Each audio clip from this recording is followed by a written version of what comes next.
Okay. Folks, apologies, audio distraction. It's great to see you again.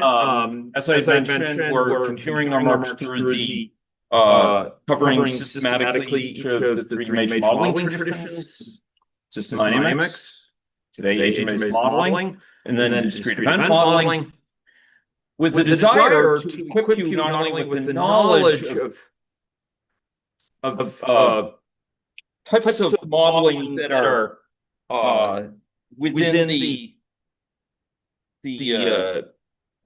most direct competencies of each approach, the most direct empowerments by each approach, the types of modeling problems that can be most effectively addressed by each approach, but also to provide you with some bits of the skills needed to start building models in these traditions, with a particular eye towards your projects. Now, speaking about your projects, we have some project assignments that were sent out of sort of binding of students to projects. Those were posted based on an algorithm that took into account requested pairings, the preferences of each person, the team size, and consideration for graduate student interests, and a few other factors. Those are posted under the groups area of Canvas. Yeah. So under, is it people and then groups you do to see this, I think? You open the people form and then you can go see the groups. If you have any special requests about these or concerns, please come see us. I'd like to talk about it. Now would be the time to raise these things. If you weren't here for the first few sessions and you don't know what I'm talking about, see us by all means. We have, I think, all of the projects, multi-projects are size 6 right now, except for one or two that are size 5. Okay. Now, it'll be important for you to meet your other team members, and well, the people that are in those teams are identified in that groups page on Canvas, which I guess Wade is showing here. We're also going to circulate a sheet which gives NSIDs for each person in each group. And we're going to look for you to provide some of the required information we need to really start moving these groups forward and start providing feedback. Specifically, as delineated in the syllabus, you'll find in the syllabus, for each project, there's a set of required positions that need to be assigned to different group members. These positions are not full-time positions, nor are they, does having one position rule out having another by a single individual. What they are accountabilities for different parts. We need a person in each and every group taking responsibility for certain types of needs, certain types of requirements. And in the syllabus, there's a systematic listing of those accountabilities. Things like project manager, someone who's thinking about the data side and taking responsibility for trying to find that data and make it available to the team, or someone thinking about interpreting model results, someone thinking about model outputs. Each of these is described there, and we need someone to commit for each team, at least to have each of those accountabilities addressed in that team. Okay. And one of those people is going to be a point of considerable importance for our interface with the team, to wit, the project manager. The project manager is not exclusive of doing work on the project. It's not their only task being the project manager, but it's an important one for being the point person to whom we as instructors in UJSTA can reach out and expect that that person could take on responsibility, for example, of organizing their team for a meeting with us, etc. So it's someone we can go to with questions about the project, someone who has to be there for the feedback sessions that we'll be providing. Okay, so please go to that syllabus and find those descriptions. Again, come up and talk with us after class,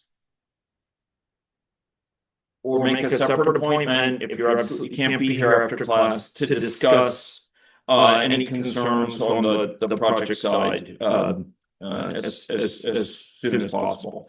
And if you have any of those issues you want to bring forward if you're not listed in one of the projects or what have you. Okay. So those are my comments there. Are there any questions people would like to put forward right now?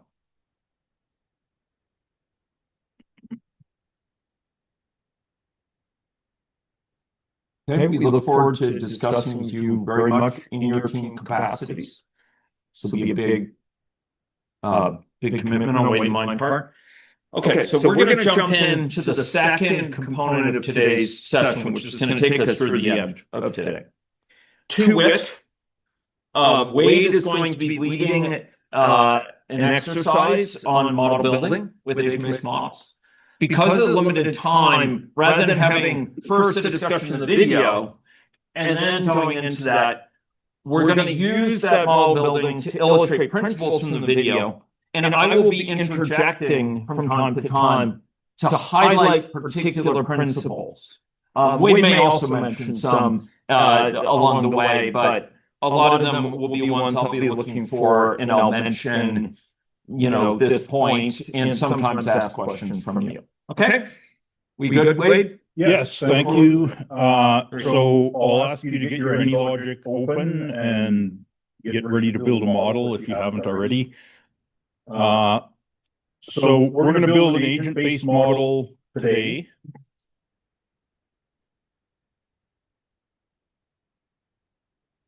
So I'll start by going to the File menu and choosing New Model.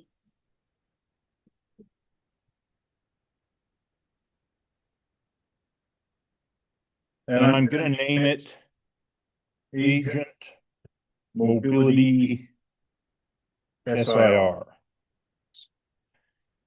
And I'm going to choose model time units of seconds, which may seem strange, but we can imagine maybe this is, instead of an infectious disease, it's maybe some kids on the playground playing broken telephone, and some of them lose interest later in the game. Another thing I want to draw to your attention at this point is this use multi-part ALP format, which in many cases is neither here nor there, but you're going to want to choose that for your project model. So I'm going to check that. And then I'm going to go to finish, but before that, I'll just say Agent Mobility SIR is the name, time units seconds, check, use multi-part ALP format. So then we get our typical blank model. Now, the next thing I'm going to do is I'm going to go to the palette, which should come into view when you create a new model. And I'm going to go to this area called Presentation. It's got a square, circle, and triangle as its icon. And I'm going to drag in a rectangle. And I'm going to put this rectangle so that its upper left corner is right at the origin of the coordinate system in the canvas. Now, if you get stuck or you fall behind, please let us know as soon as possible so we can get you someone helping you. So I drag in a rectangle, upper left corner at the origin. I'm going to go to the rectangle's properties in the position and size section. And I'm going to set its width. Oops. We don't want dynamic value. And height to 500 each.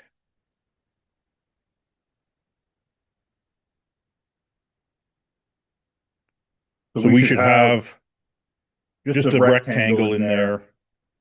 The next thing I'm going to do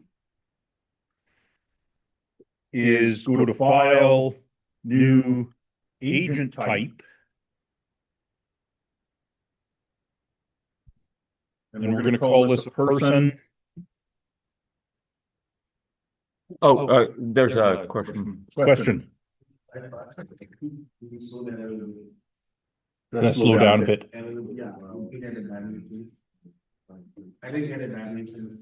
The dimensions. The dimensions. Okay, I'll go back.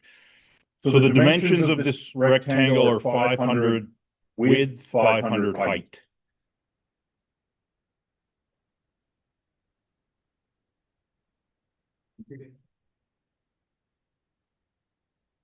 So thanks for letting us know. Oops. So I'll repeat again what I backed out of. So I'm going to go to a new agent type. And it's going to be called person, and I'm not going to mess with any of the other settings, and I'm going to go straight to finish. So new agent type. The name is person with a capital P, and then finish. So we should get now a person canvas here. Yes.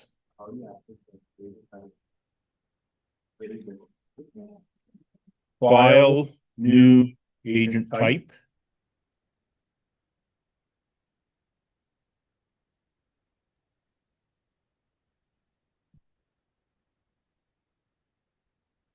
All right.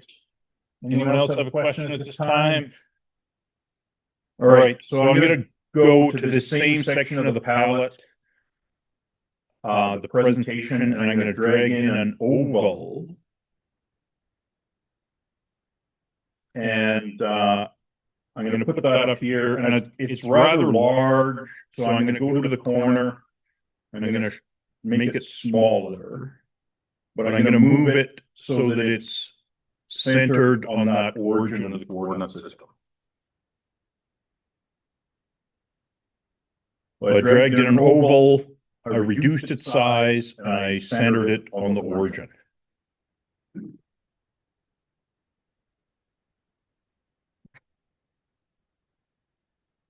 Next step, I'm going to go back to main here.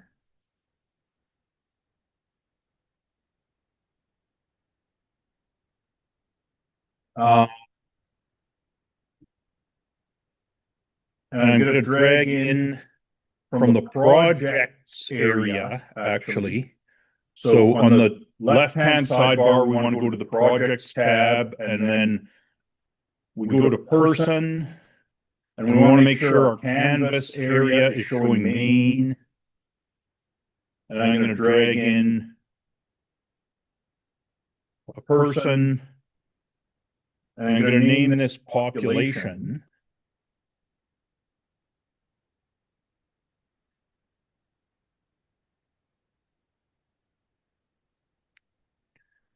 And then,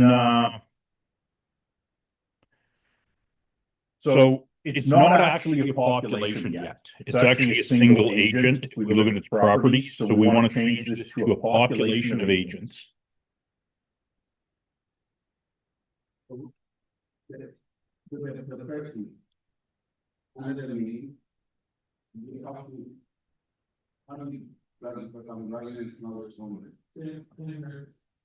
Okay, are you sure that main is here, or is it person?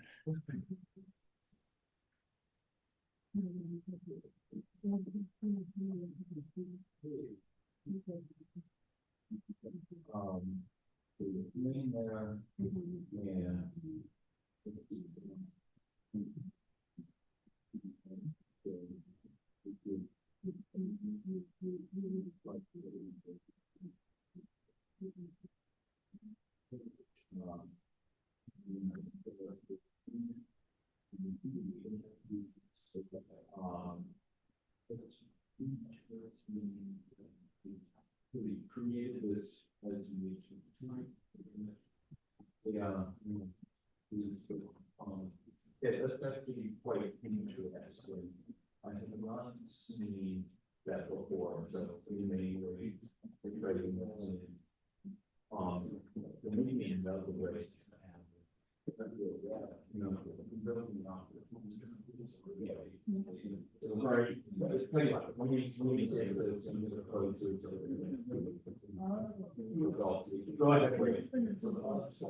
It's happening to him as well. That is strange. So I guess that's before. So let me try this part.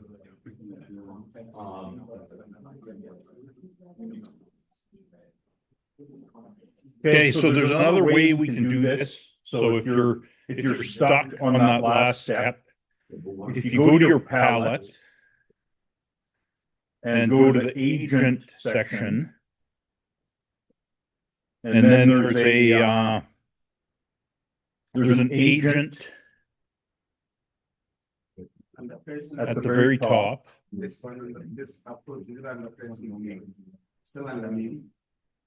I'm still on the main here. And I'm going to drag this agent into main. And then it should give you this thing here. So we want a population of agents. So I'll go back, because that was rather quick. So this dialog comes up, do we want a population of agents, a single agent, or an agent type? So we want to say a population of agents. Anyone else? I want to use an existing agent type instead of creating a new one, because we already defined the person.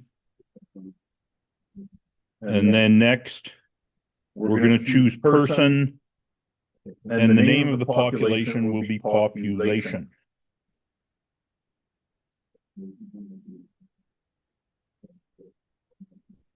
And we're not going to use the database.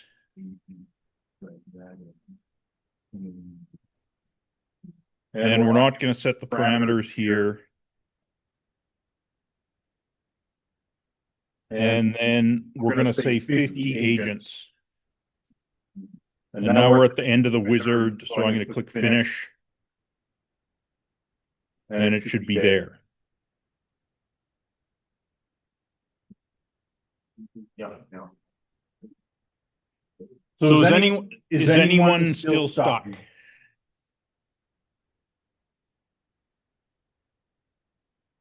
Yeah, there appears to be. We've been doing this for about 13 years now. We've never encountered this one before. It must be something with this particular. Okay, so what's the issue there? We just need population. Yep. Anyone else need help at this time? All right, good. There's some sort of rendering issues as well. It's really? It's not rendering in a consistent way. Hmm. Yeah.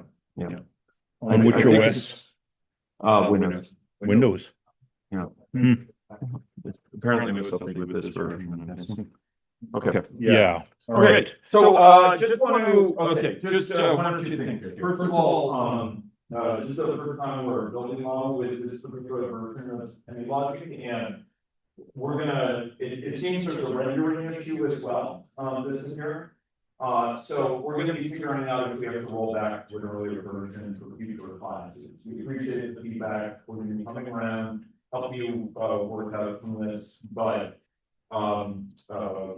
we will be seeing if we need to go back to other versions that were more reliable. The second thing is I just want to emphasize, we're going through a set of steps with UI, but the really more substantial point here is what happened is that Wade built an agent type, okay? And the agent type represents a sort of theory of person, in this case, person, for the model. That represents some circumscribed sort of idea of what it means to be a person in this model. Okay, so that agent type, this person type, which is shown in this tab, we're going to be elaborating it Right now, it's just a simple circle. But then what you did, and this caused some problems for people, but I don't want you to lose track. What we did is we went over to the main, we added a population, if you could show main weight, we added a population of these agents, okay? And this population is going to have some number of particular agents, each of whom is described by that theory of personhood, each of which has characteristics and behaviors that are dictated by the theory of personhood. Right now, that theory is incredibly simple. They're just going to each have a circle associated with them, but we're going to be building up that theory in coming minutes. So that's the bigger picture here. We have a theory of personhood. We have a population of people who adhere to that theory of personhood. Okay. Sorry, wait. Thanks.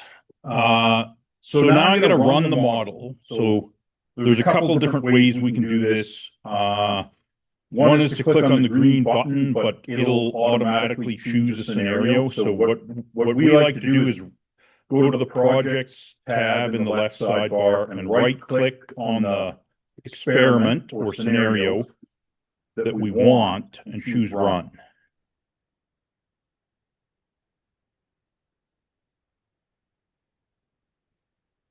Now, we don't see much, do we? This, the rectangle that we put in main is there, the population of people is here, and there's a circle there. And yours might look slightly different depending on which method of instantiating the population you ended up working for you. So you might see the circle over here. But there's 50 people. We know that because it says 50 here. What do you think is happening?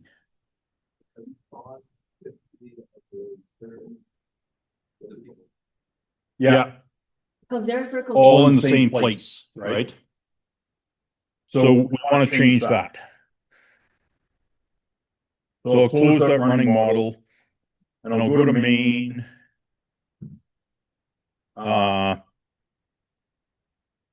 In the project sidebar, I'll click on main and we want to look at main's properties.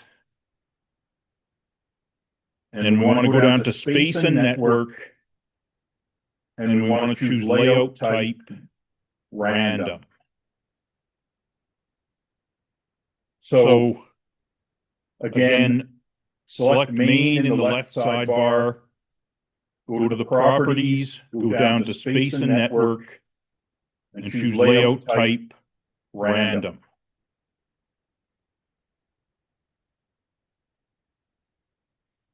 So with that one change, let's run the model.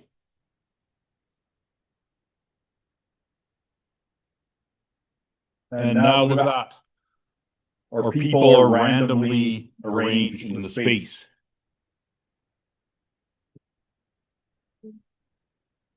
We'll close the running model. Is anyone stuck? Anyone need help? I was just speaking with the tech staff. You need to know, we need to know of the people who experienced problems that came around and helped before. How many of you know you're running Linux? Aha.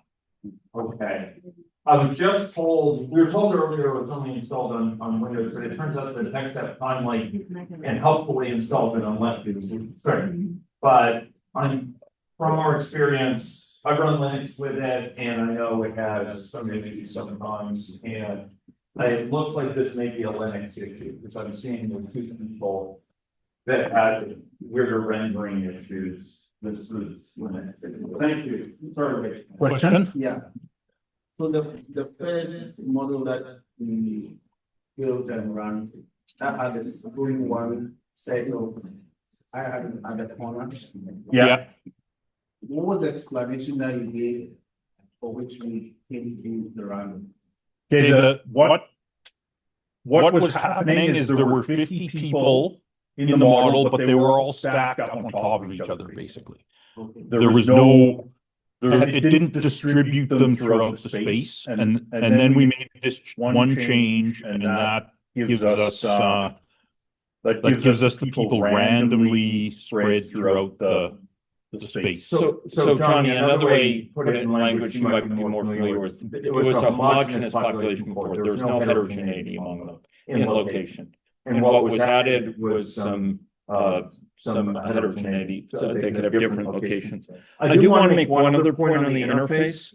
Okay, Because people are getting to use it. If some of you have pointed out you don't see the properties window over here, if the properties window is not visible, maybe you could get rid of it for a second. You can always go to view, and then you can click on properties here, the view menu, and click on properties, and it will show again. So in general, you can tell it what windows you want to see and what you want to hide. You can always go to the view menu to change that. To hide something that's shown, maybe you don't want to see the search window, or to show something that's not currently visible, like properties. okay, thank you. So let's now make these people a little more complicated in their definition. So they only vary in their position right now. So I'm going to go back to the canvas for person. This is important. And I'm going to go to in the left sidebar, I'm going to go to the palette. And if the agent section is not shown, then we're going to select that. And then I'm going to drag in a state chart entry point into the person canvas. And I'm going to name it mobility state chart. So you may remember in the video that agent models have as a defining feature one or more populations. And each of those agents will often have particular characteristics. And some of those characteristics will be fixed.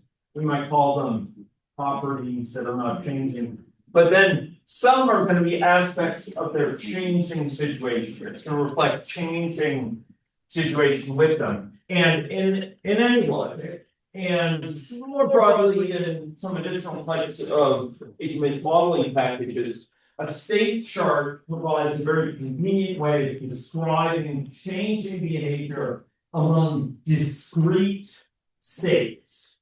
States that are distinguished from one another in some nominal way. So you're either in this state or you're in that state or that state. Later we'll see with thoughts and flows, they can describe change states and change in those states that are continuous. This is going to describe state and change between states of matters that are discrete from one another. There's a small collection of them. Great. So I want to point out there's another thing called an initial state pointer, which looks very similar to the state chart entry point. You want to make sure you got a state chart entry point and not an initial state pointer, because they're not the same thing, and that's a common error. That's for that's for this kind, right? Yes, that's this thing here.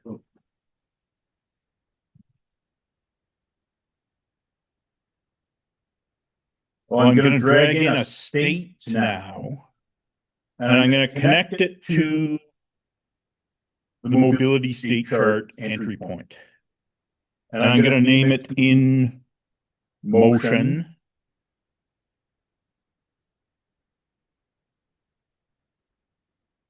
So again, I can show that again.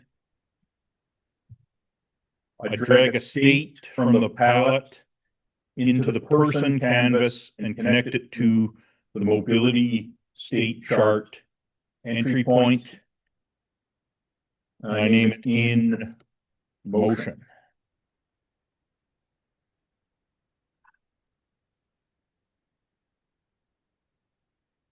And then the next step, we're going to bring in a transition. So again, we're going to the agent section of the palette, drag a transition into the person canvas, and I'm going to connect the tail to that state in motion, and it should turn, the dot should turn green. I don't know how well that's visible on the big screen.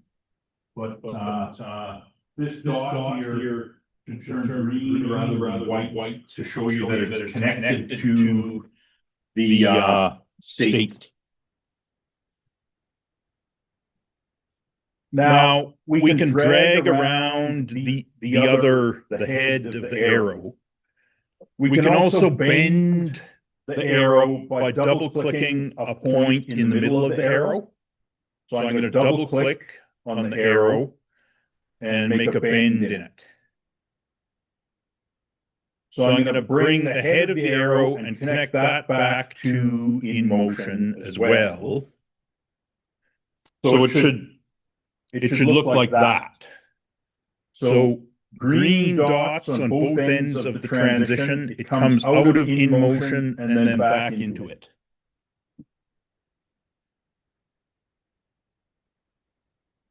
And then we want to go to the properties of that transition.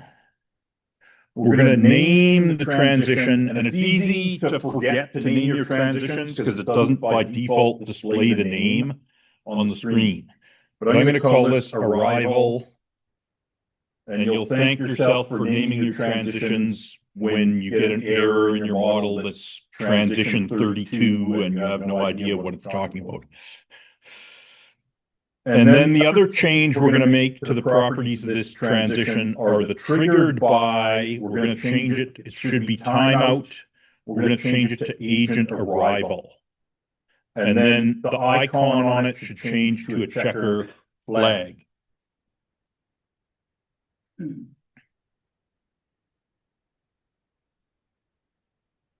And one more step. Do you have the transition selected?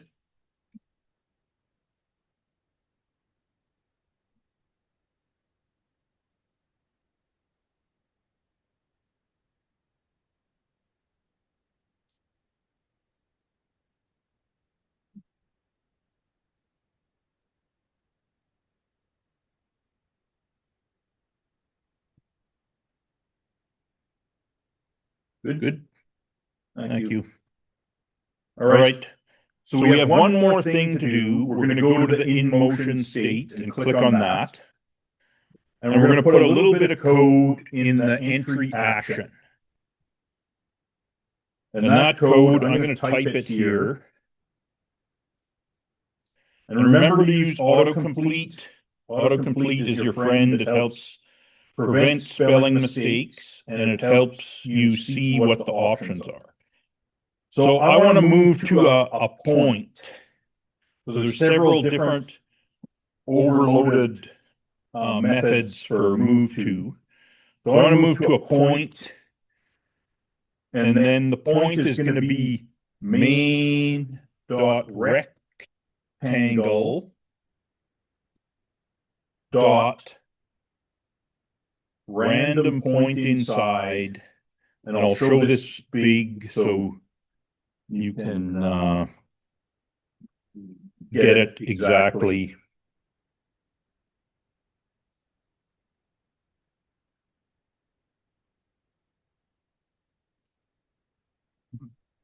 So this code goes in the entry action of the in motion state.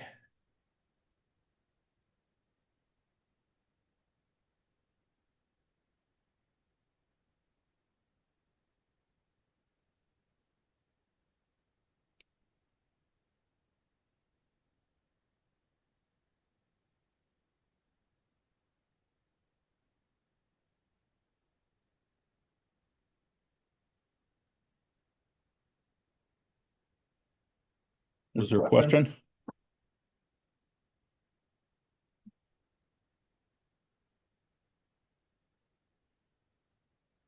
All right. So if everyone's got that, I'm going to go back to any logic and let us run the model.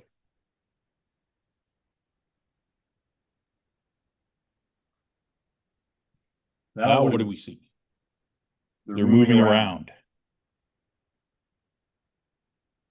So we have a population of agents that move around randomly, but they stay within this rectangle, which is actually a square, object as the bounds.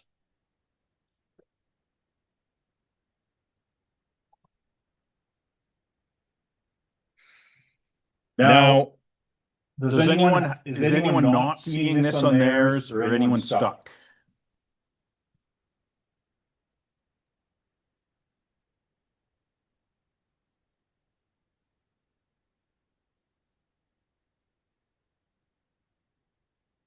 You did the code on the goal, put that back up on the screen. So that belongs to the entry action. To try running it now.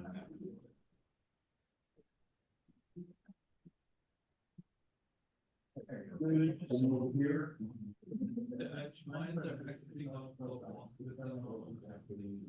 Yeah, what they're doing is their positions defined at the center.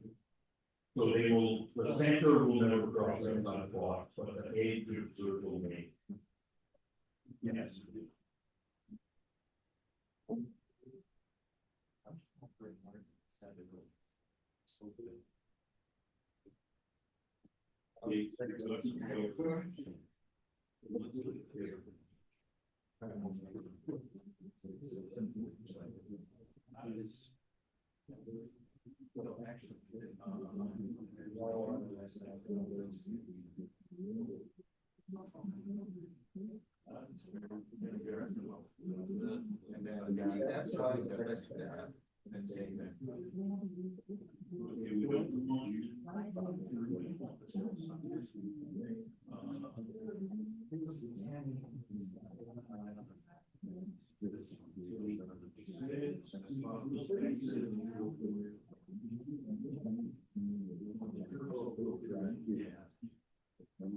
I do want to highlight as well, ways in future progressing to meet. I do want to highlight that this model it has been extended now to capture the fact that agents typically circulate in some environment and can interact with that environment. That interaction with an environment will typically come in one of two ways. Okay. It can come in ways that are either involve spatial characteristics. So maybe they're located in space at a certain point and they interact with people located very close by. Maybe they move around in space here. This is dealing with geometry, sort of where they are. And then the other has to do with connections. Topology, who's connected to whom. And that would be mediated by networks, okay, like to whom I'm connected. And those might not be spatially based. It may be that people in my social media connections are spread around the world. Or, people with whom I interact as collaborators on the research projects are also spread across multiple countries. And so it's less a matter of where each of us is located. That's the defining thing for the model so much as who's connected with whom. In this case, with this movement, we're really right now concentrating on spatial characteristics, and it's going to be the spatial environment which leads to interactions. People are going to be very close nearby, are going to interact by transmitting infection from one to the other. Okay, so this is. If you've got any comments, if not. Yeah, I'll just say one more thing. Can anyone comment on the distinction here between what type of features in this model right now are endogenous to the model? That term was I think, used in a video, and I want to make sure that it sinks in. Yes, name, Ivan, yes, thank you. Yeah, the position of each person is endogenous. Remember, endogenous things. So exogenous things are things we tell to the model. Exogenous, we impose it from outside, that's the S. Endogenous things are things told by the model to us, generated by the model. They're coming from inside the model. These locations of vegetation each time and where they are and the path, that's endogenous, it's generated by the model itself. Can anyone give an exogenous thing for the model? Things that are told to the model, they're pre-specified things? Yes, they can be. Yeah, the 58, or the size of the space, for example, or how quickly you move the agents move, and the velocity. Given that they're moving, what's their velocity? You fix that. Your name? Nicola, thank you.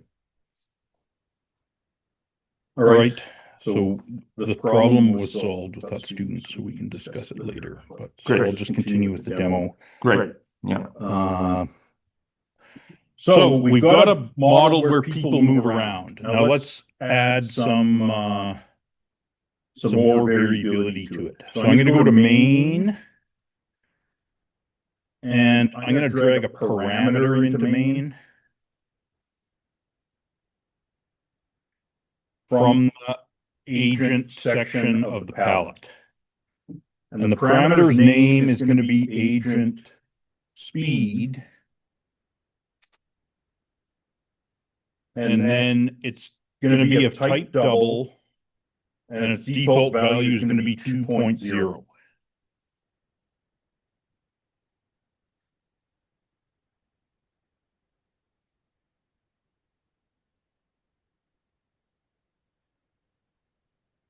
And then I'm going to go to the projects tab. So we got a parameter, agent speed, default value 2.0. I'm going to go to the person in the projects tab on the left-hand side. And we're going to look at the person properties. And we're going to go down to dimensions and movement. And the initial speed is currently 10. And I'm going to type this code in, and then I'll show it to you. Main dot agent speed. So it's a good practice, as we do now, to take assumptions for the model, exogenous assumptions. Things like size of the population, the speed at which agents move. And make those assumptions explicit by putting in place a parameter to encode them. And then if we put that parameter in main, it's way past here. Hence the main. Scenarios can vary them. Scenario that creates main, and if there's a parameter in something, it's the thing that creates it that can set the assumption about it. Here we have it in a main, I think called agent speed, and therefore the different scenarios can make alternative assumptions about that. Right. All right, next step. And let us know if you get stuck. I'm going to go to main in the sidebar. And I'm going to go to space and network in the properties. There's a section called space and network. And we already came here to set the random layout.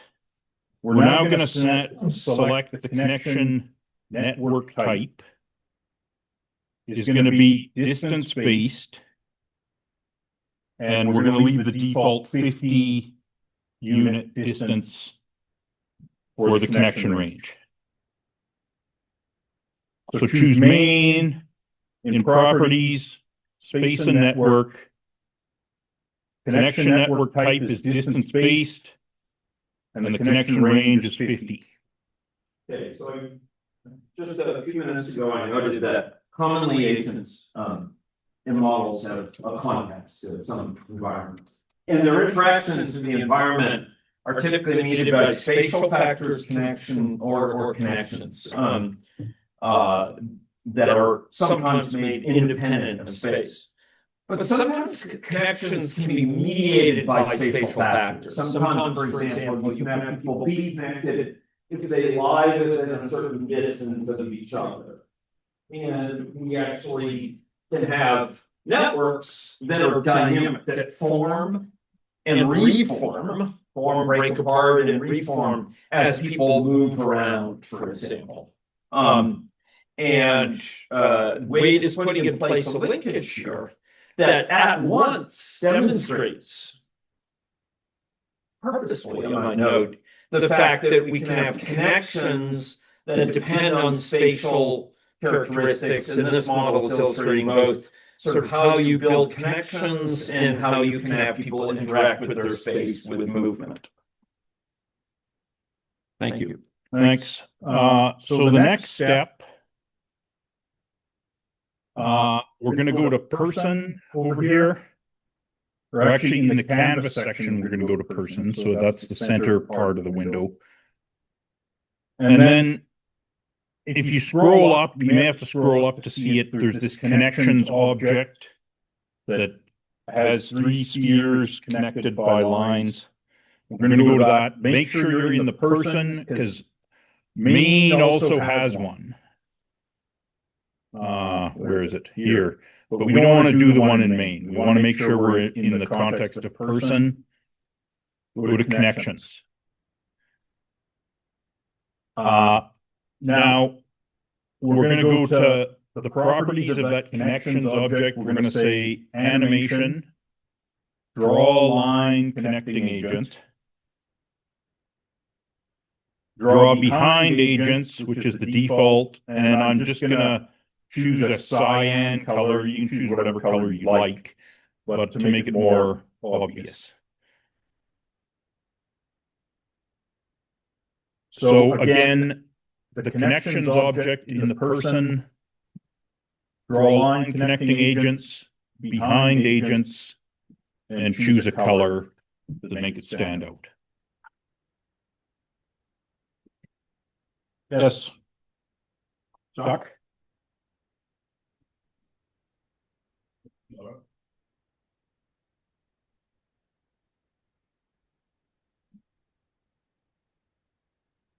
Anyone else need help here?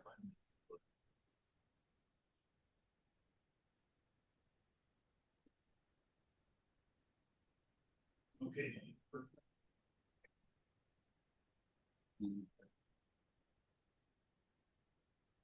Others need help. Yeah, I do want to highlight that this model is interesting in that at present it has a single state. Notice that events represent occurrence, like the transitions here are instantaneous. It's not that someone spends, it's not that the transition is a state in which they spend time. It's an occurrence, and it's an event conceptually instantaneous, and when it takes place instantaneously. And this particular case, it takes place when they arrive at a destination. So state charts simultaneously encode, like stocks and flows might have, possible states, the actions that can change the states. Here, we have state, we have actions that can change the state, and the rules that govern those actions, particular logic of those actions. In this case, it's on arrival. For a stock and flow model, as we saw last time, the state is encoded by what? What encodes state in a stock and flow model? The stock box. What encodes the actions, the things that sort of change things in a stock and flow model? Flows. Good. And the rules for those flows, so how much they're flowing, is given by formulas in those flows. And the dependencies of those formulas are shown by the points last time, right? Yeah, so state church and stock and flow models share that common powerful characteristic of trust fund. States, actions that change states and the rules that govern those actions. All right. Anyone else need a hand right now? Good. So next step, I'm going to go to main in the canvas. And then I want to go to the palette on the left and to the agent section if it's not already there. And I want to drag in an event which has a lightning bolt icon into the main canvas. And I'm going to call it update network event.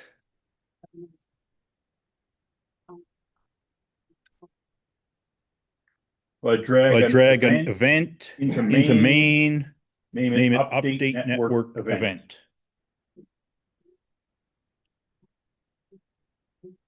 So we're going to make some changes to the properties of that event. So it's going to be a timeout. That's the default setting. But the mode is going to be cyclic. Mode is cyclic. And then the first occurrence is 0 seconds. And then the recurrence time is going to be 0.1 seconds. And then we got to do an action where there's going to be a bit of code. So the code is going to be apply network. And I'll show this big. So this code goes in the action of that new event. And I'll show it in large print for those who missed it.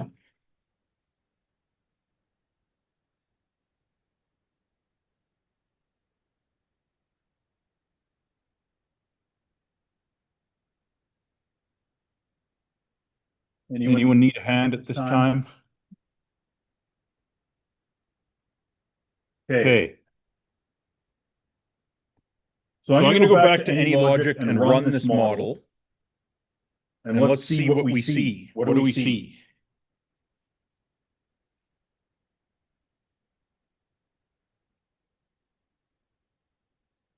Well, we see the agents moving around. We had that previously. And you see these colored lines. That shows which ones are connected to each other in the network. And as they come near each other, they make network connections. And as they go further apart, those connections break. And the network is changing as they move around the space.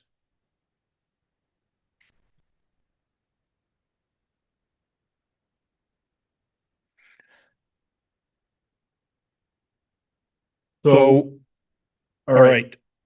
Everyone get that behavior from theirs? Great. So the next step, I'm going to go to the person in the canvas.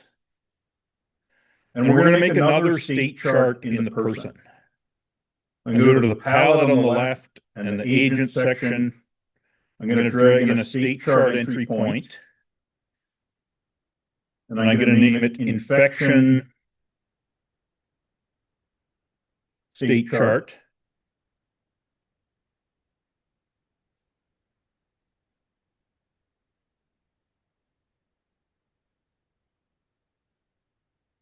And then we're going to drag 3 states in.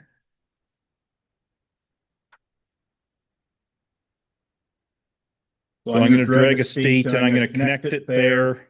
And it's going to be called susceptible.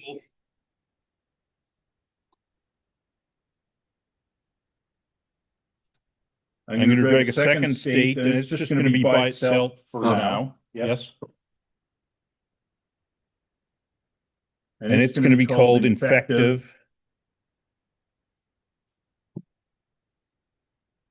And then one more state, and I'm going to call it recovered. And it's notable that this state chart is characterizing a set of states with respect to the same person that are reflect a different concern than the other state chart. These states to the right here that are building up are occupied in parallel with, sort of alongside the state to the right. So a given person will be in a specific state at any one time, here on the left, in a specific state from this state chart that you're building up on the right. Each of these state charts will be dealing with a specific concern.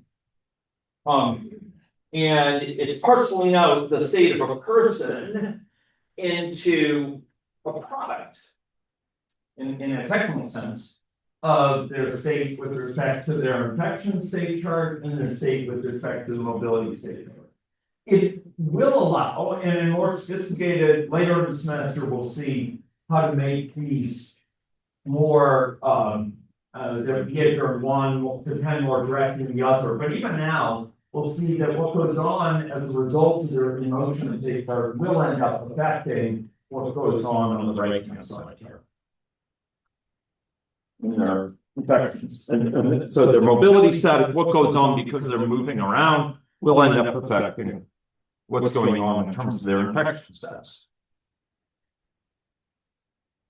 The next step, I'm going to drag a transition in. And I'm going to put it from susceptible. So you may have to drag one or both of the ends of the arrow to connect them from susceptible to infective. The transition from susceptible to infective, we're going to look at its properties. Its name is going to be infection.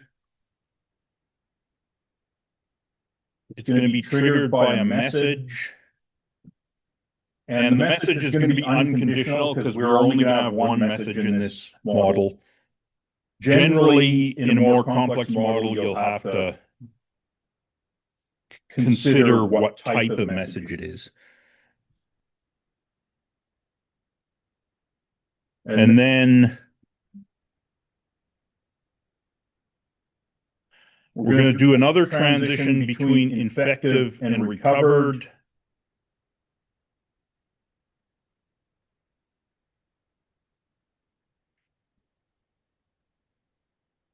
And it's going to be named recovery. It's going to be a timeout of 20.0 seconds.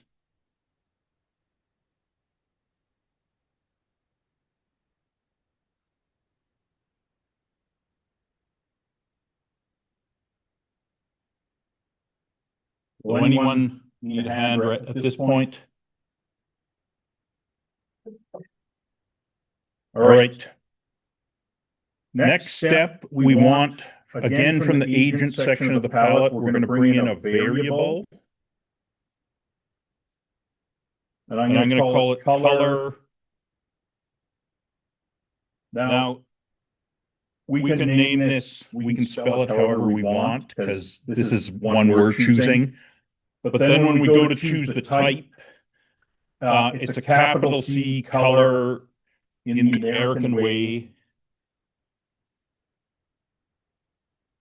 And then the default is going to be black. Initial value, I should say, not default. The initial value of the color is going to be black.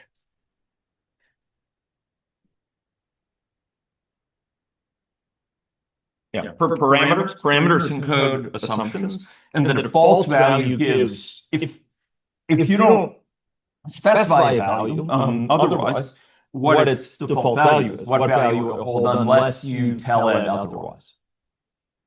That's not, doesn't mean an initial value, it just means the value it will hold unless you specify otherwise. For example, the baseline scenario, the default scenario is kind of status quo. We'll typically make those default assumptions. By contrast, for a variable, you're going to have an initial value because the job of a variable, unlike an assumption, job of a variable is to change over time, to vary. and it needs an initial value. Yeah. Thank you. So next step, we're gonna go to the oval shape of the person and select that. And then we want to change the fill color under appearance. And you'll see this equals symbol. If we click on that, or in fact, if we mouse over it, we may get the menu simply by doing that. It'll change it to a loop. And this is a dynamic value. And now this is a code block where we can refer it to other code in the model. And I'm just gonna put in color, spell it the same way as we did down here.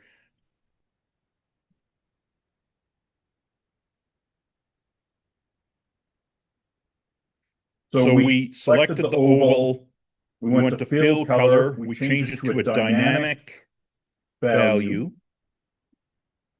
And that value is color, referring to the variable we created earlier. Let's run. What do we see?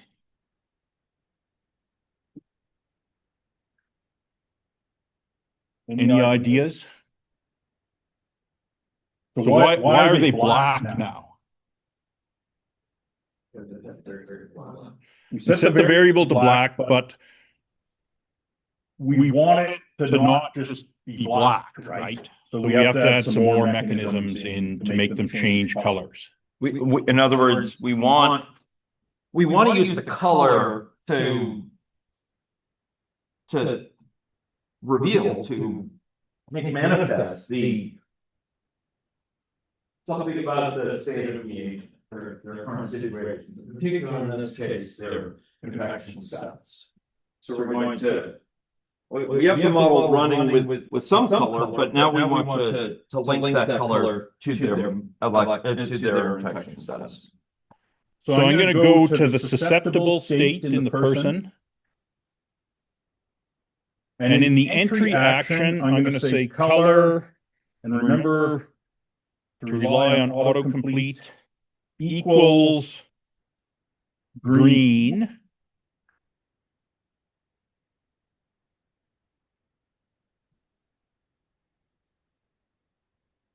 And then the infective, we're going to do something similar, color equals red. And we need semicolons because these are statements or commands. We're telling it to do something. And Java requires a semicolon at the end of that. And then for the recovered state, we're going to set the color equals gray with an A. I think it's an error if you try with an E.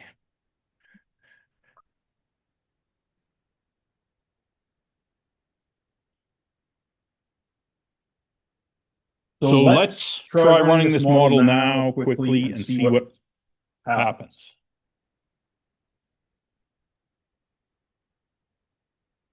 Everyone is green. What do you think? There's no Good. That's part of it. There's also no mechanism for them to transmit to each other yet. So there's two things still missing from this model. So I'm going to start with the mechanism to transmit. So we're going to drag a transition in. Oh, a question?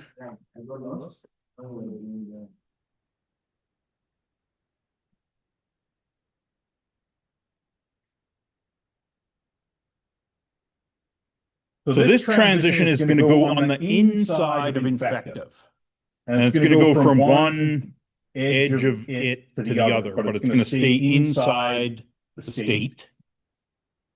And what this will mean is that while they're in infective, this transition will occasionally go off based on the the settings. So I'm gonna change that transition to be triggered by a rate. And the rate is going to be 1.0 over 5.0 per second. 1/5 per second.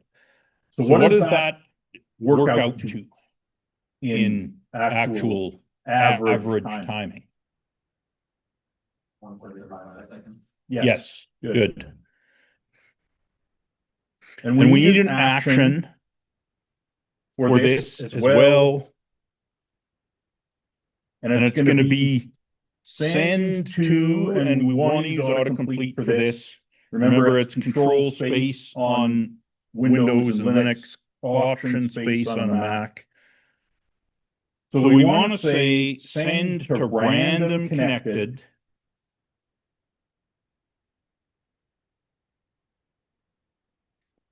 And our message is going to be infect in double quotes, a string. In fact, it can be anything because we had previously set it to do it to transition unconditionally. But in general, you'll want to specify your messages.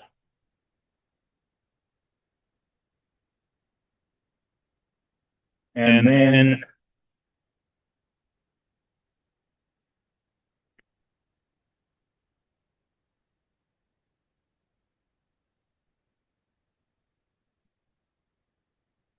the next step, we're going to go to main in the canvas. And we're going to drag another event in.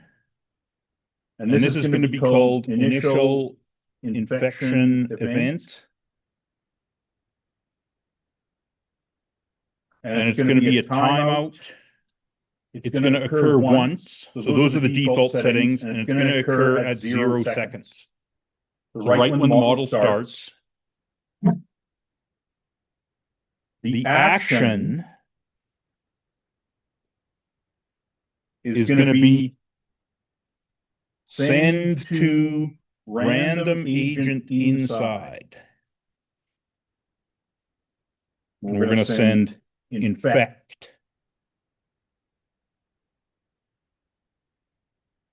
So I'll put those codes on the in big type in case anyone missed them.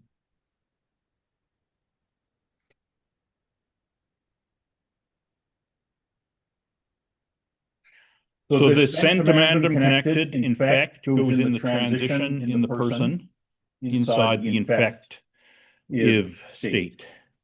Send to random agent inside infect goes in the new event we created in main.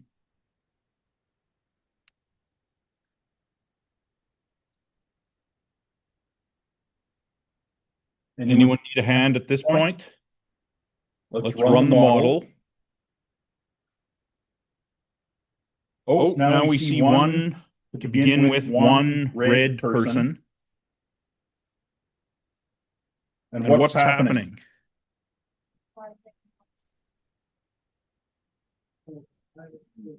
You're stuck? Yeah. All right. Was that you? Yeah, like each 5 seconds, like there's somebody getting one back. Yes, but on what conditions? And what people might be exposed? Do you know? Yeah. It's okay if you don't. We'll explain it. Yeah. So the key question is, so you're absolutely right that there's some, under the right conditions, someone can get infected every, 5 times a second, or every 5 seconds. Every 5 seconds. Yeah. But it's only under a very specific condition. What is that condition? Yes. They have to be connected, so they have to be proximate. They have to be close to one another.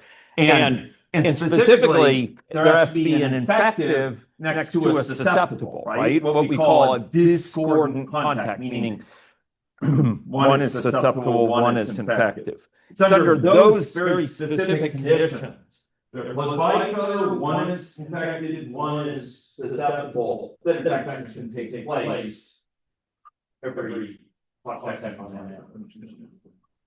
If you have two infected next to each other, there are no infections can be transmitted because both are infected. You have two susceptibles next to each other, neither is going to be any infection. It takes two to tango here. There needs to be both the susceptible and infected next to each other to transmit. And recovers are also non-ongoing transmit. So can anyone say that the picture that's shown up here right now, what do we broadly see? Can anyone give an explanation for what we see and then how this came about or why we see that? The particular reasons. Well, first of all, what most of the population is now what? Recovery, right? Are there any susceptible still around? Yes, in this case, this particular case, there happen to be. Depending if you ran it with the same random number seed, the same assumptions about random numbers to be generated by the model, you may actually have some where there's no susceptibles remaining, or where there are few. Okay, so it depends on stochastics, it depends on chance. Now, to deal with that, we'll tell, oh, there's two susceptibles, okay. Now, when we have a model like this, to interpret its results, generally we'll, because they're stochastics, we'll run it again and again and again many times. What happened to what happened in this model to lead most people to be infected? Can you trace out mechanistically, like what happened? Initially, how many infecteds did we have? One. And what happened over time that led us to this result? Yes. The first oh gosh. Well, in one year, out the other.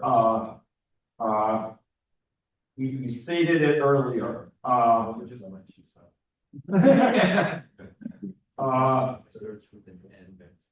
Nicola. Yes. So the first individual began infected and then moved around and happened to come into contact with a lot of people. And so that kind of chance of infecting more people is high. And then they did. And then the other people moved around. Yeah, Good. So there was a contagion possibility. Let me ask this. What would have happened? So in the initial model, if you started the model up, initially, were there people connected initially? Or a short time after that? Yeah. Let's suppose that once they were connected, nobody moved at all. What would have happened? Would the infection have spread at all? Only to the particular group to whom that are in their immediate connected components, it's called. People whom either they're directly connected or what? Or people to whom someone they're connected might connect and so on. They're transitive, right? There's someone in their connected component. Anyone in the network that's reachable through them by one or more hosts. You think as you speed up the movement, would that lead to more people being connected or being infected or fewer?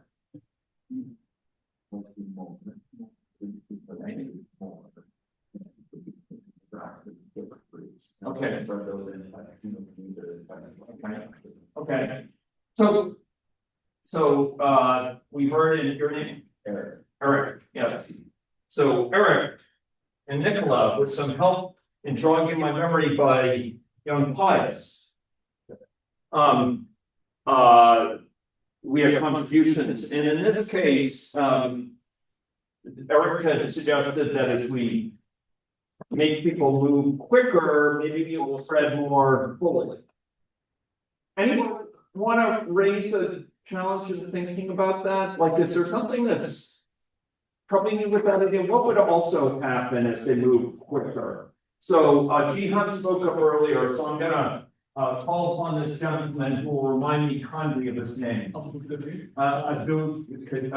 Kadir. So if they move quicker, it could give a shorter window of time for them to affect the. Yeah, they'll be in contact with the people they pass more transient, like just ephemeral, and very quick. So there might hard to kind of reason that through how that might play out. It's kind of counterbalancing maybe the effects Eric noted.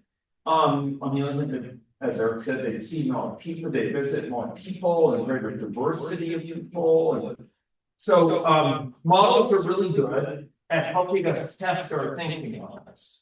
And So we're close to time, but I've changed. I've gone to the experiment or scenario.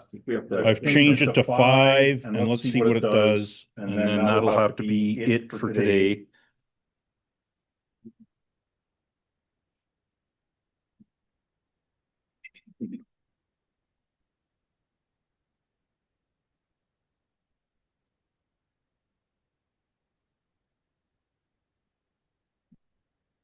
So I'll ask you to please hand in your model file on the canvas. Okay, we have Johnny, did you have a question also you want to ask? Yeah. I wanted to. There was one that you gave. Yes. Yeah, I wanted to ask, if you look at the virulence of, or the infectivity of the agent. Yeah. Then depending on the infectivity, Mhm. even if the time spent with another agent That's correct. is transient, Yeah. the level of virulence will tell whether the other agents may be infected or not. Good. For example, if we have, let's say, Hep B Yes. infection Yep. and then COVID infection, Yep. we know that the infectivity, or no, rather the virulence of Hep B Yep. is higher than COVID. Mhm.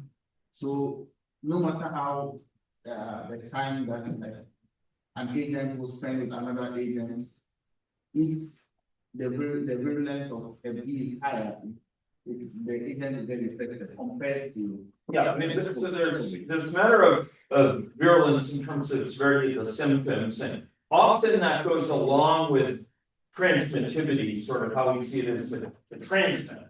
And in the model right now, there is some representation, as it were, of something that's related to transmittivity. What did we put in? That if you wanted to say people, if they're adjacent, are more likely to transmit to each other. If you have an infected next to a susceptible, they're more likely to expose them. What assumption did we impose on the model that shows that?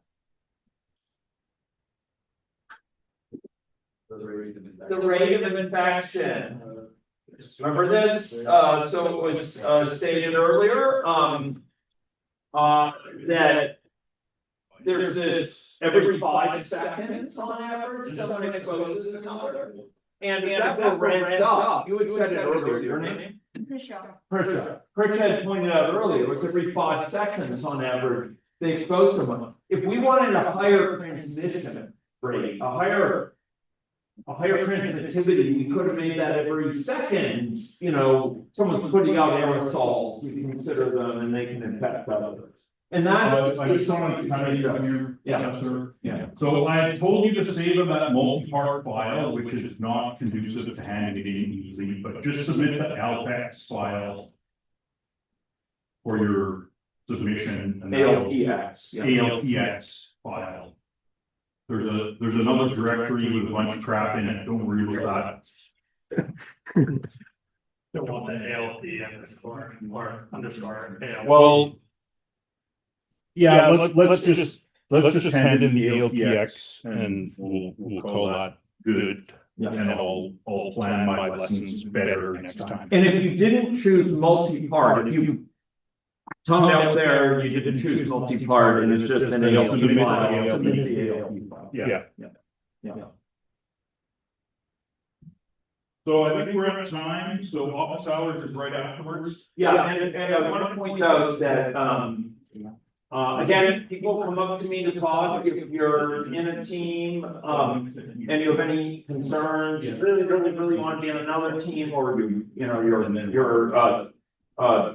have some blocking issue, please talk with me. Matt Hughes is here. You remember, folks may remember Matt Hughes gave the pitch on the real estate dynamics and its relevance to homelessness here. So if members of that team want to meet with Matt Hughes, you're welcome to. If members of other teams who have projects that I described or Wade described want to talk, we're also glad to do that. So office hours are open. Thank you. And further planning your models and The agents this is just how it's computed. So when this is. I'm going to say the one, I'll be part of the group that if you want to really fast. this now.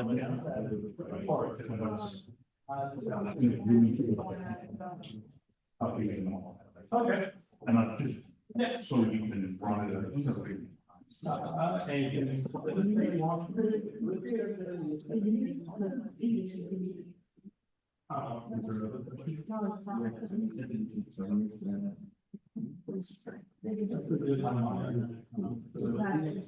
I should hopefully know all the.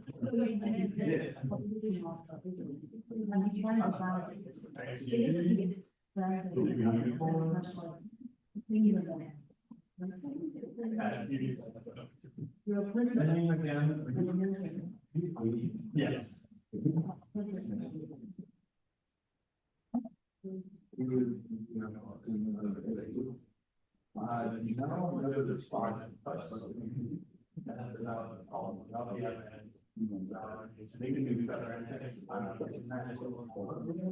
Remember to be sure to reach out to your teammates.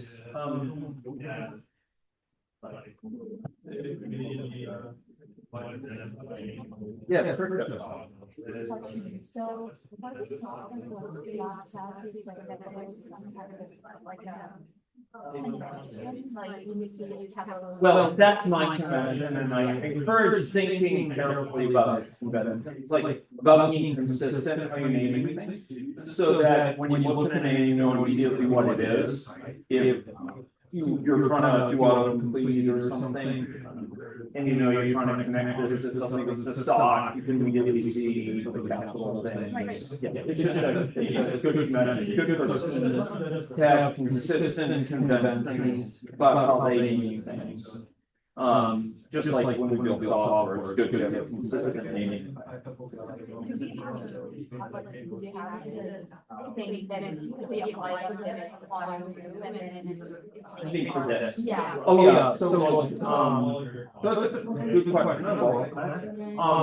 I do, like, we have conventions for that, like with HRs, we tend to label the states with capitals. Okay. And the transitions with the start with lowercase letters. I tend to use for variables, lowercase classes are always started in uppercase. I could give some suggestions. Yeah, like just for the teamwork and then I you. Sure. Like in model, like some like person is very different, like I would understand that, but then like what time period that person stays connected and gets like what distance or time that person stays connected and gets like. Yeah, so here, this is actually said, you actually said it, under Wade's guidance, or rather you use the default, so specifically here, you may remember, and I hope Wade doesn't. I hope Wade doesn't mind me using his computer to show, okay. So under main, in the space and network area, you would accept it a 50 distance range. Right, yeah, I think I missed that thing and I was just into the thing. Yeah, so that's how it determines, are two people close enough to to connect. Okay, and one more thing. Yeah. So for the videos, like I always go over the videos and then the slides, like, is there a way if you could share the slides when you're? I can share very similar slides. Yeah, they may have evolved a little bit since I gave the video, but yes, I can share. Yeah, because it gets like, it's not comfortable, like, always take a screenshot and then go over the things and run the so if you can share that would be easy. Sure. Sure. Your attention to the videos is really admirable. Okay. I will say, first of all, it informs some discussions in your classes, as you can tell, and you're obviously doing a great job contributing. But I will further say that so the contents of those videos are going to be very important for pop quizzes and for final exam. So it's really good that you're paying attention to them. They'll also be helpful just for orienting you for building models, but the fact that you're taking notes is actually going to be really helpful for studying for the exams. Yeah, And like, pop quizzes. I actually take notes just for my like. Excellent. No, that's really good, and you will soon find it. You've done it for good reasons. Thank you so much. Okay, good Persia. Good to talk. Thank you. Have a good day. Hey, So these would be things, like once you have a bit of a model. So yeah, Yes, economics. And find something in the side that will trigger, say, this is all or this will be.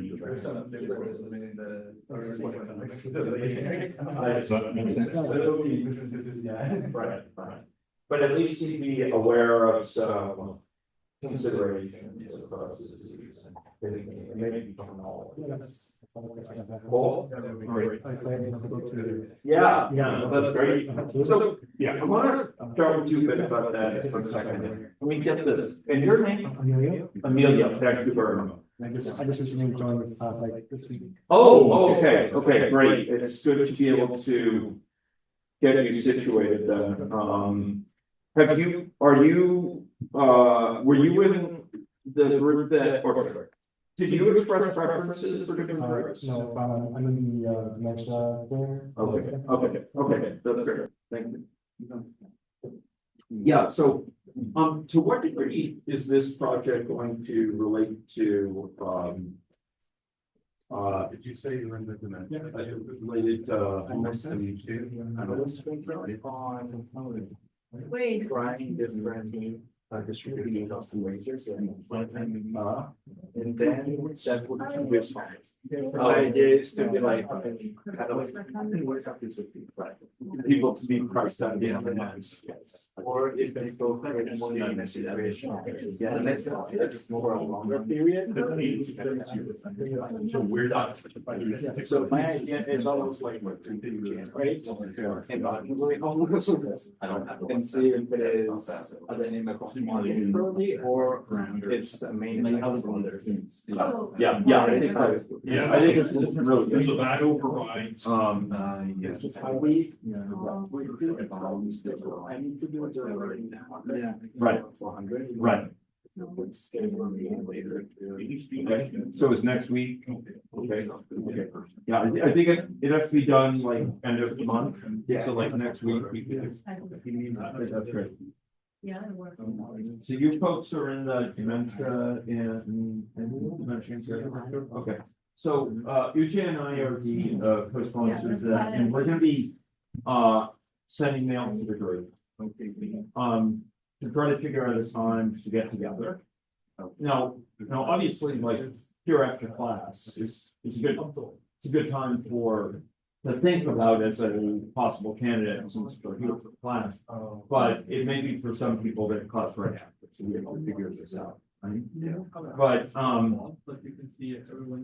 Uche and I will give some initial thought to the starting off direction for the group. And then maybe we could set up a time to meet. We could also do it eventually, make sure something that's during the day is at that. In the meantime, Well, okay, so there's a bunch of things actually. One thing is, if members of the team aren't familiar with, first things first, find out each other's contact information and contact. Learn about each other's background. And then, yeah, thanks to Tom, Matthew. Particularly like, whether anyone has familiarity with Java, or whether there are people who might be familiar with managing a team, the degree to which people are familiar with like data and data analysis. People are interested in playing a role in interpreting model behavior. So there's a set of accountant positions that are listed in the syllabus that I expect someone in the group to take on. Okay. And it'd be good to start thinking about who might take on this responsibility. So if we're in a group of 5 people, somebody will have to take on 3 roles. If you're in a group of 5, I think there were, what, is it 4 or 5? Were there 6? I think could be. Then yeah, someone will have to play 2 roles, or if you want to say, 2 people will share a responsibility and consider that. Yeah. You will also want to discuss a little bit like schedules for meetings. Yeah, and understanding it's possible on your in your schedule so that you know about times the group can get together more easily. You'll also want to look at the due dates so you can know when they are, that maybe more. So getting to know that is important. For those who don't know much about the timeframe, and caregiving, you want to learn a little bit about it. I'm glad to talk. It's possible Delving with helps on background and a little bit more, but we can fill you in a lot. But in general, it's good to get to know some terminology, some of the factors, so that when you talk with us, you can ask questions.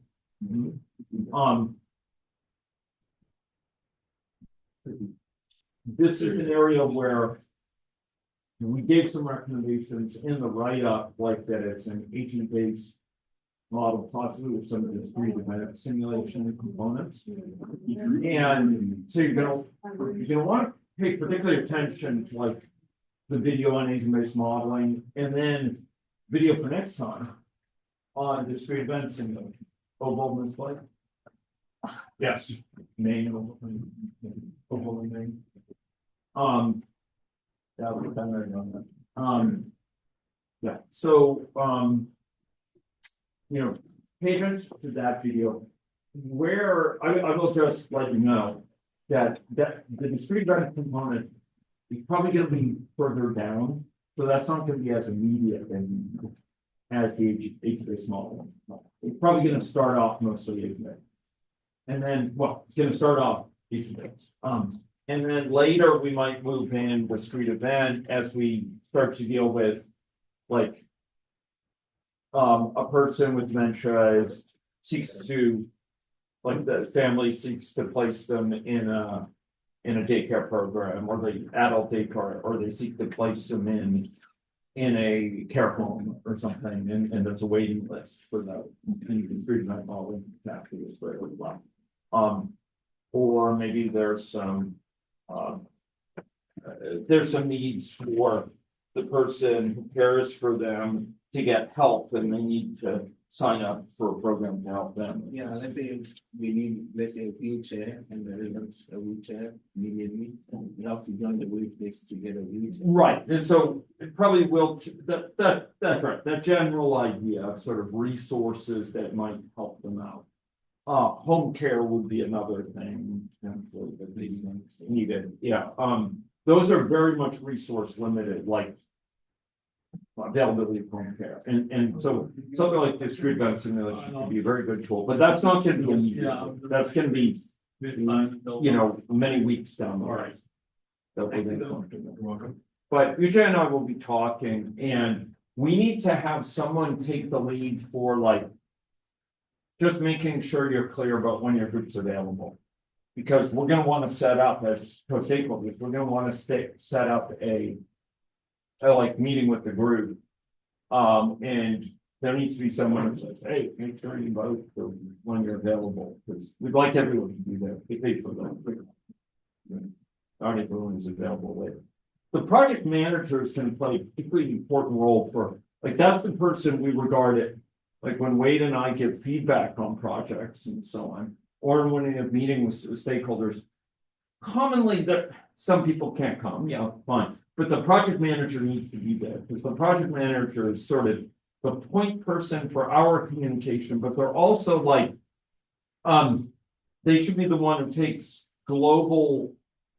I'm gonna say ownership, but they should take global commitment to the project to make sure it's coming together and sort of monitor what's going on in different areas. That is this real, is this person working on that as planned? You know, is the model in a working state? We've got an updated a deliverable. Is someone taking care of this part of the documentation? Is the person responsible for scenarios working on that? The project managers can play a coordinating and facilitation role. Maybe they'll do a bit less work on the heavy lifting, the modeling, but they're gonna deal with, helping to make sure people are working together nicely. Generally, they will do some work on the model, it's just.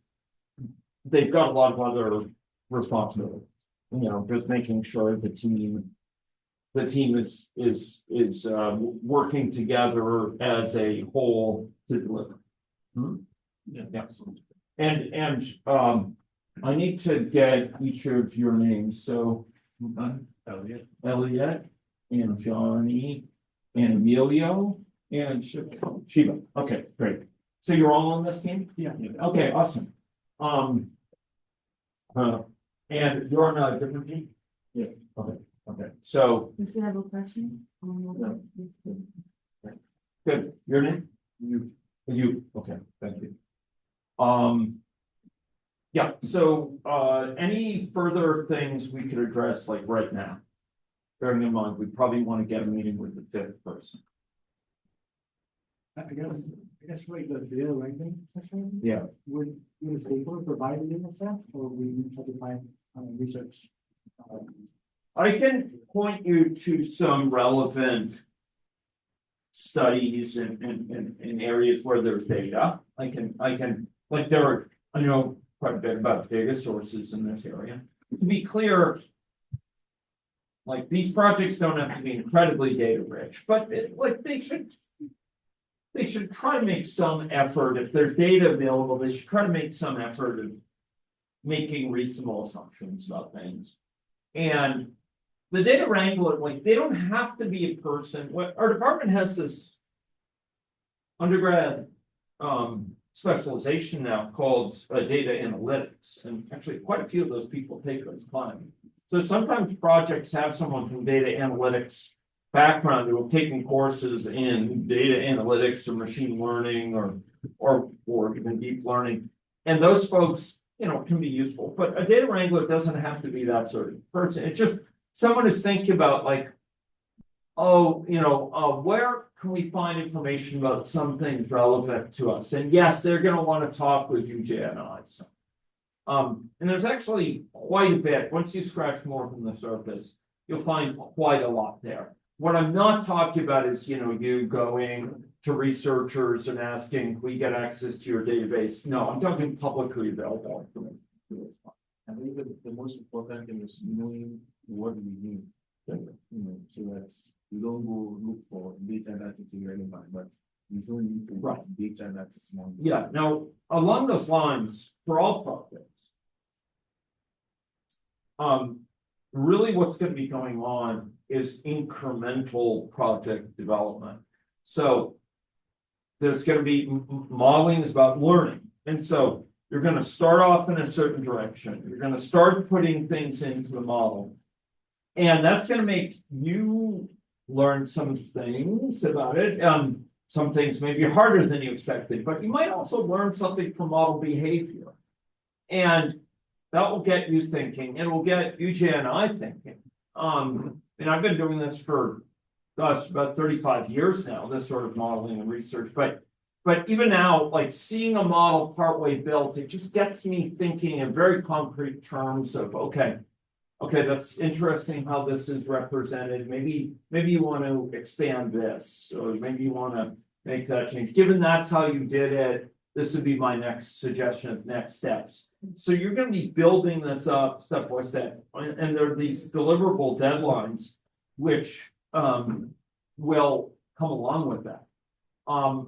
But often the data side, it's going to be, okay, for this next step, you really might want to check out this data source because we're adding something in on caregivers, so people with dementia now, and we really want to find out about something about, their visitation rates to people they care for or something. Or maybe we want to find out about, sort of average waiting times to get in to a care facility or something like that, just so we can make some assumptions in the model that aren't crazy. And so we'll often try to point you to some sources of data related to it. But I want to make it very clear, this is a really important point. In statistics and machine learning, if you don't have data, like, you're not going to be able to go forward. Simulation modeling is not like that. You can do simulation to build theory. You can do simulation with very little data. This model today, there's very little. I mean, there's no empirical data, right? But it's a good thinking tool, and it makes you think through how does infection spread. If people move faster, does it spread more, or because they contact more people, or less because those contacts are much quicker? May not fit in. Maybe if they just rip through, they don't even on average have one chance to infect someone in that time, and so it doesn't matter. Once you reach a certain speed, nobody's going to be infected. And I'm not saying that is true. It's actually more subtle than that. There is some chance, but the point is they can be thinking tools. And to be very clear, like this model's success, whether the project's a success, is not going to hinge. It's not going to be a failure unless data is available. Data is going to be helpful. It'll be help build confidence in the model, help kind of ground the model, help make the model more plausible. But it's not a situation where if you can't find data, then you might as well not move forward. No, not that at all. Models and data have a less heavy dependence on data, a less sort of total dependence than machine learning or statistics, where you really do need data to do any significant work. Okay. Yeah. Okay. So Uche and I will talk together. Let's reach out to your other team member, and let's figure out a time to meet for an hour. We go with us? Sure. Okay. That's good. Okay, let me see. Okay, hold on. Elliot? Yeah. Okay. Johnny, Emilio, Shiba? Yeah. We'll see the meantime until I forget. Okay, thank you. The